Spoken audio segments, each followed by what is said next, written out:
For my Christmas gift this year, I asked my two little brothers to play a game of chess, and neither of them is a chess player. And I told them this gift request 2 weeks prior to Christmas and said, I want you to actually try studying. I want you to try to learn this game, and then you're going to play each other on Christmas. Um, Lumbit, over 9,000, that is where I got the number, because when you put in notation into chess.com's analysis, they ask you to put in ELO, so I thought 9,000 would be a very fun ELO, because neither of them even has a chess account online. They don't have ELOs. They're just two brothers. A family game review, yes. Now, my brothers are very private people, so they have nicknames here, the Architect and the Trickster. Now, I'll explain why I named them such. Um, Prior to the matchup, the Architect sent me a message and said, hey, do you have any resource recommendations to help me learn chess? And so I sent him Gotham's Chess Step series on YouTube. I told him to sign up for Lichess and do a bunch of puzzles and tactics on Lichess.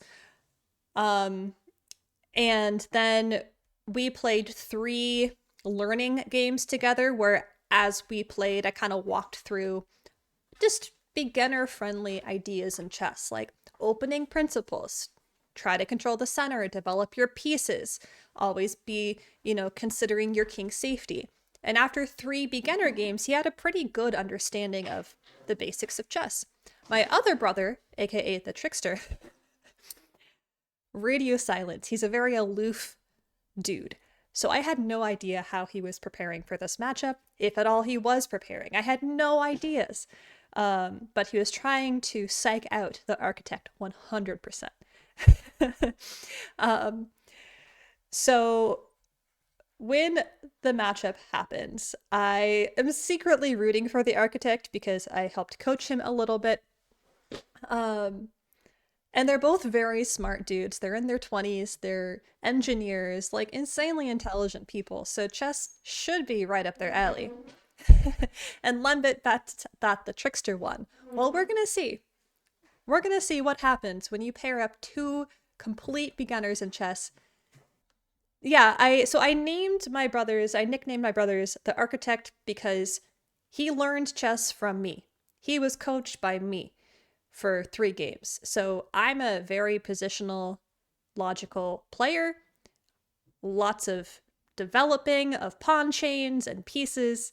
And he's a very analytical dude. Whereas my other brother, very tricksy, he's hilarious, but probably has a few wild cards up his sleeve. So that's why he's nicknamed the Trickster. So let's see how this game gets started. My brother, the Architect, starts, and immediately I was so pleased. He opens with a pawn in the center, d4, best opening, wonderful. And then the Trickster goes, what? I mean, it's a book move, but Architect was so thrown off because when in our games, I was only replying with center pawns. And so he wasn't sure what to do here, but I was so proud of him because he kept with normal developing ideas, controlling your center, developing some pawns, allowing for bishop to see some scope. Sure, he blocked this bishop in, but first ever game of chess, I'm not mad at it, right? I should also mention they each had 40 minutes on the clock, so they had time to think, they had time to not blunder. All right, my Trickster brother puts a piece out. Maybe he did study. Maybe he was secretly in his room the entire vacation just studying chess. Literally, I didn't know. I know, the Dutch. I couldn't believe he was playing the Dutch. An inaccurate move here because it's just not the best spot for this bishop. It sort of is attacking a pawn, but the pawn isn't. It's going to get defended super easily in the Dutch. Like, this is what wants to happen in the Dutch, right? But it's fine. It's not a terrible move. And then the Trickster plays c6. What's happening? This, I had no idea what he was doing here. This is your go-to opening fender. Yeah, this is not terrible. This is dicey. This is the first move that I was a little sketched out by the trickster. But this is what happens. On the surface, this looks like a free pawn, correct? So architect takes the pawn. And immediately, trickster plays queen a5 check, forking the king and the bishop.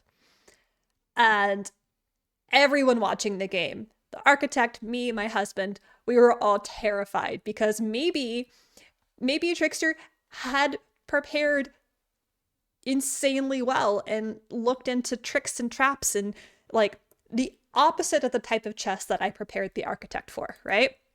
So I was so nervous. I could not I could not see the architect lose this game after he and I had worked so hard together. So Trickster's now up a piece. But it's okay. It's okay. It's just beginner chess. So surely there are going to be opportunities for a comeback, right? Very proud of the architect continuing to develop normally. He was a little shaken. He was a little shaken, and he started spending a lot longer on moves because he thought that Trickster was going to have more tricks up his sleeve. So Trickster's being very aggressive, just, oh my gosh, trying so much for threats, just completely attacking. And Architect makes a not optimal move. It's fine. He didn't want to allow for this because he knew he was down material, which is fair, but it still allows for this. That's fine. That's fine. And this is where I start to think that maybe Trickster did not, in fact, study very much. Because if we take stock of the position, this was move 7, and Trickster has 2 active pieces. The queen, which is a very common beginner thing to do, is just use the queen, attack, attack, attack, and then this knight, which has moved twice. Architect did build a house of cards for his position. Let's see if the house of cards can stand long term. This move is a little weird, but it actually has a somewhat savage threat where if white doesn't correctly account for this, castling rights are ruined. And I asked about this after the game because I was trying so hard during the game to not give moves away. But they had no idea, both of them had no idea that this would prevent castling. It's not what ended up happening.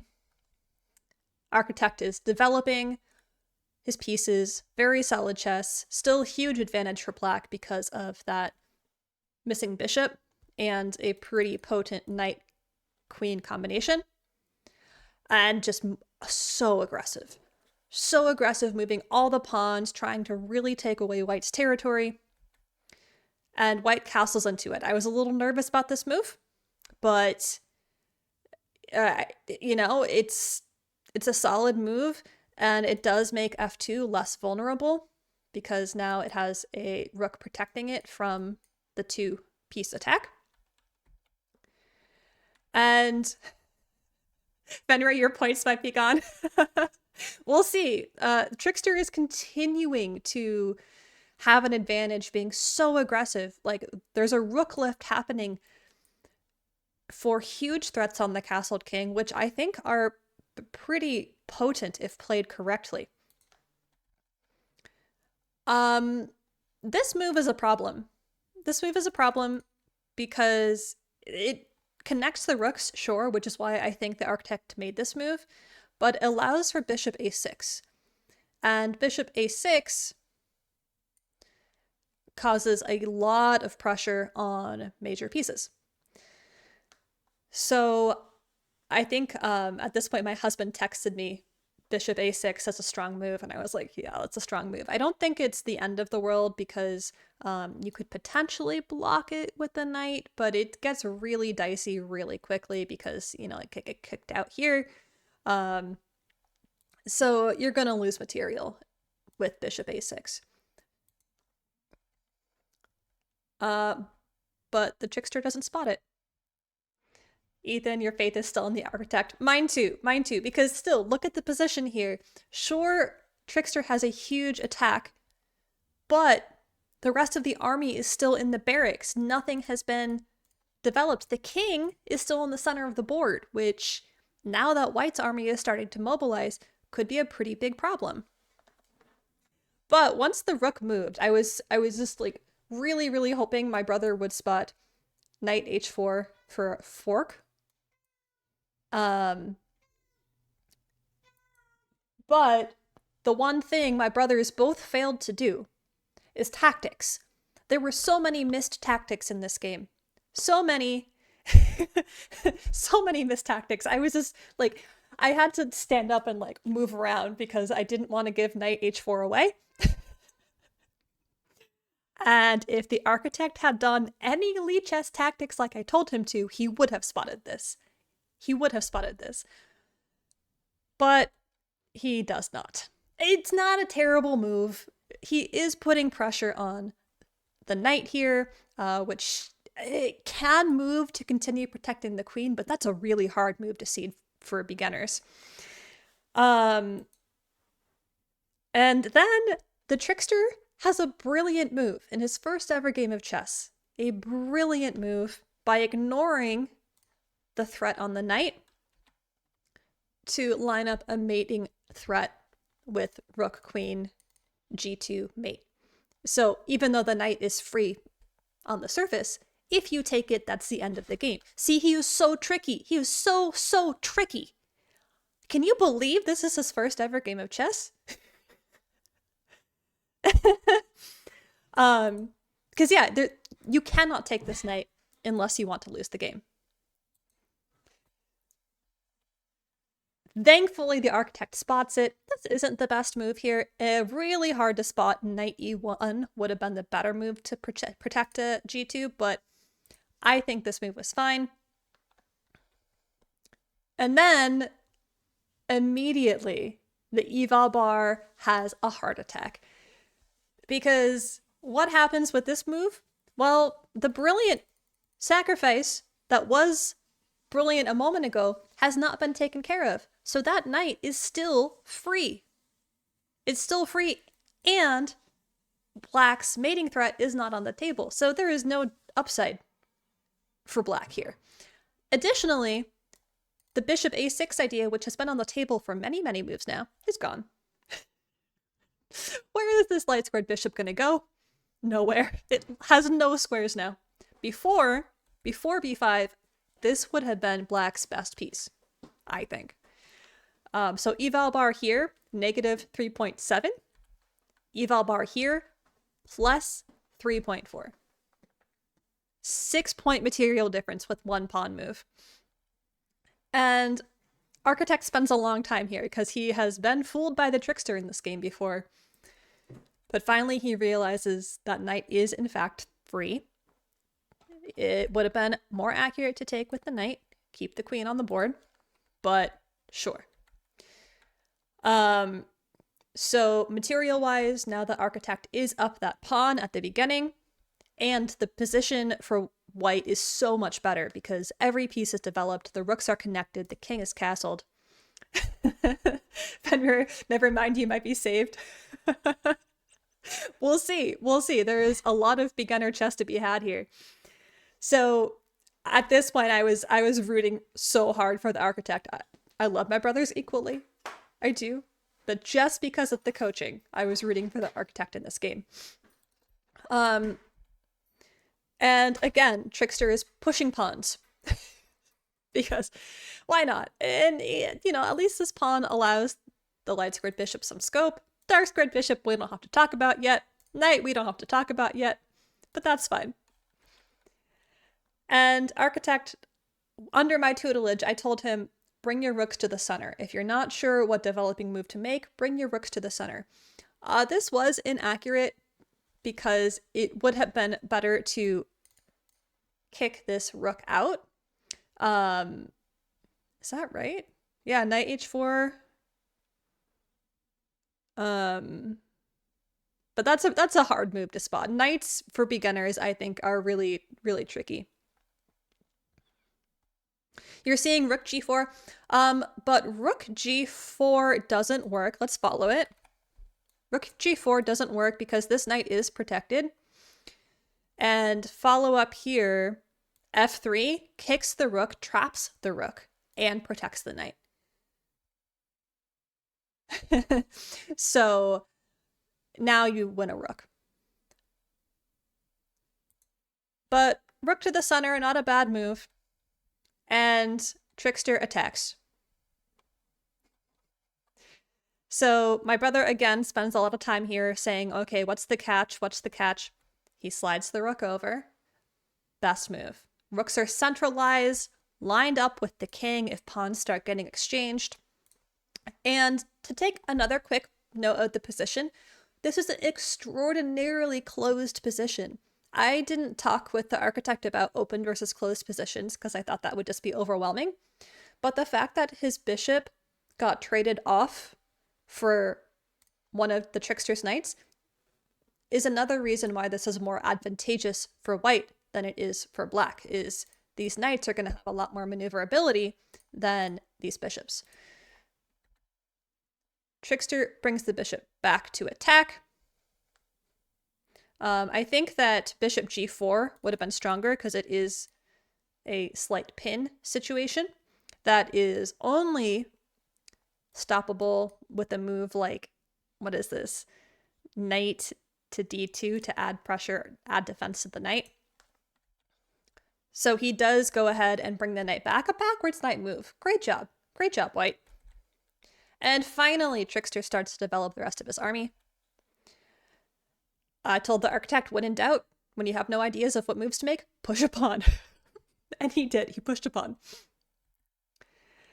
Okay, he lost a pawn, but that's okay. That's okay. Go ahead and win tempo by threatening the bishop, also getting out of the attack. Oops. Trickster removed the bishop from one attack on c2 to directly land into another attack that's just a free bishop. And at this point, Trickster's position really starts crumbling. Architect takes the free bishop, is now up 3 points of material with really well centralized pieces. And the Trickster pushes a pawn, which is a great move actually, because it does force this knight to say, okay, I need to move, where's my best spot? And knights on the rim, that's okay, because it does have the effect of kicking a rook, which moves. And what a beautiful way to move knights up the board. Up the board towards black's king with tempo, constantly threatening the rook. And I think Trickster fell into the beginner trap of tunnel vision here, not realizing that this was under attack because he was focused on proceeding with his own plan. So now the architect is up 8 points of material. It's looking pretty hopeless for the Trickster, but it's beginner chess, so anything can happen, right? Rook moves, I'm not sure why. Knight moves up, just completely pushing in on black's territory. And then I thought this was a really fun move. It's a king fork of 2 knights. Trickster tricked himself out of a 1 position. Yes, he did. What a cool move. Forking 2 knights at once. And the only reason this doesn't work is because one of the knights can move back to safety and be protecting the other knight. Alternatively, like, does this work? Yes, because you can't kick this knight out. Alternatively, just trade everything off. I didn't have time to talk to the architect about this, but he did know that when you're up material, you want pieces off the board. That's good for you. And when you're down material, you don't want to trade. So I was hoping for a trade of material here, and we get that. I was so happy. He was doing so well. And for some reason, I don't know why he didn't take back. Maybe Trickster knew you weren't supposed to take here because you're down material. So he brings his knight in, and there are some pretty nice squares for the knight to try to jump to, although I guess it can get kicked. And the bishop moves. I'm not 100% sure why. Maybe prophylactically anticipating this. But Architect's way up on material, so trading would have been fine. All right, knight comes in. Rook comes up. So I am so hoping for rooks to get doubled on the c-file, targeting this backwards pawn that really has no way of getting saved.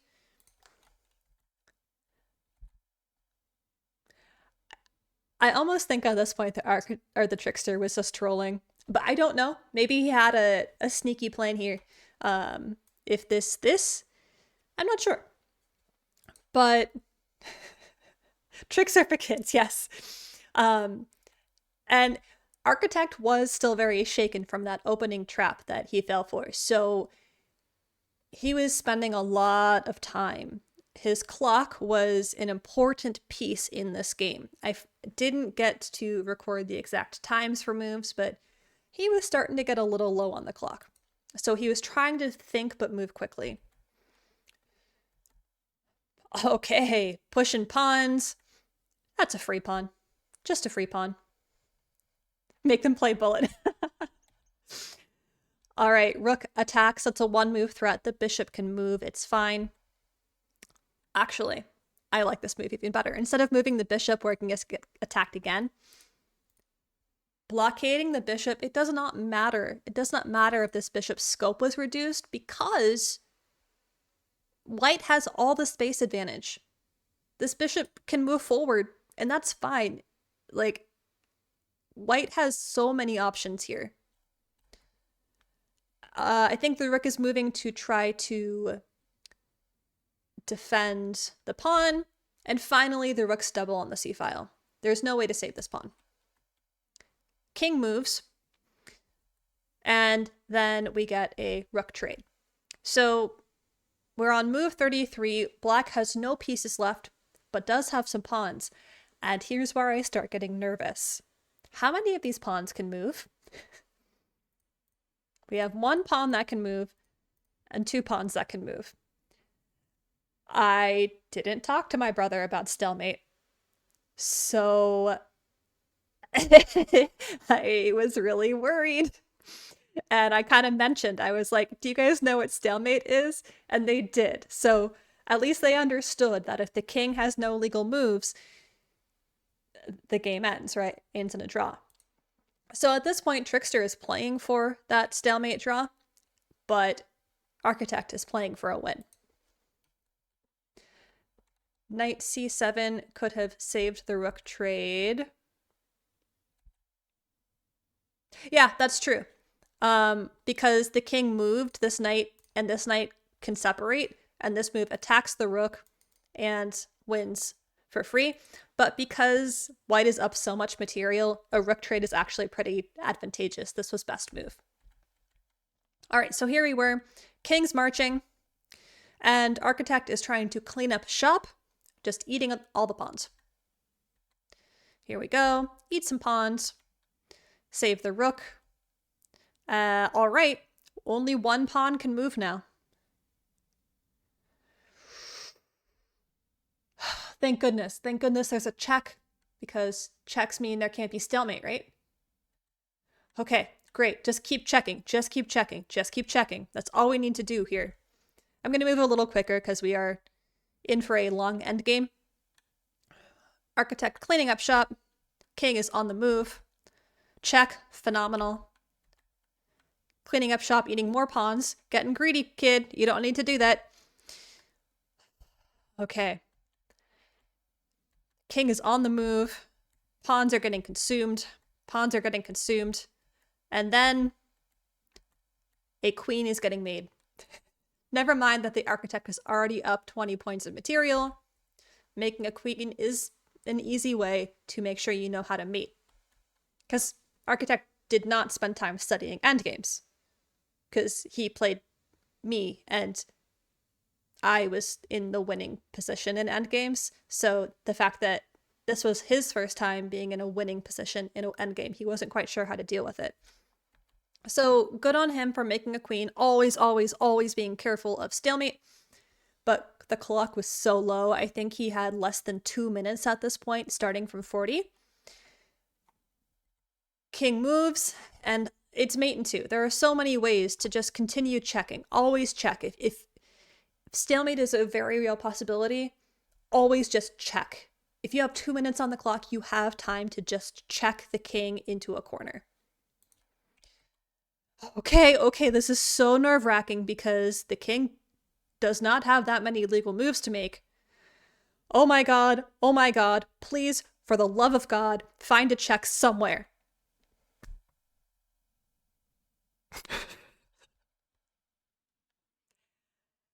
Yep, this is how the game ended.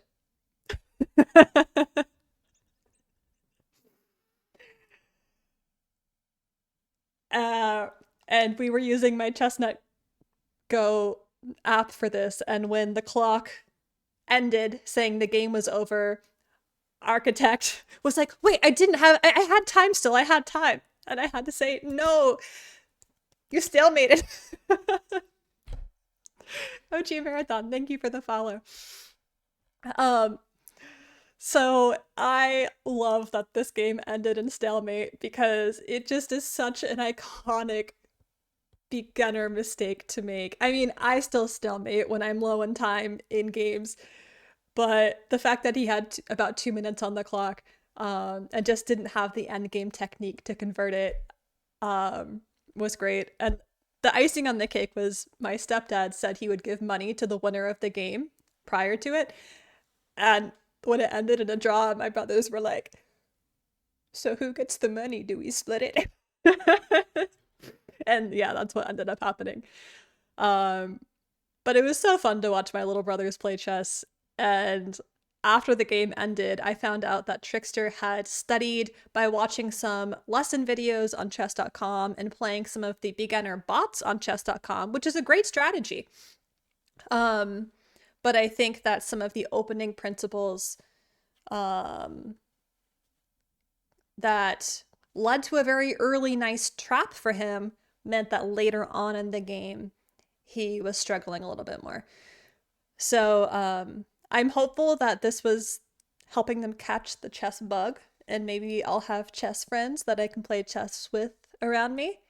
Um, but regardless, I wanted to show you a great beginner game of chess that was my Christmas gift.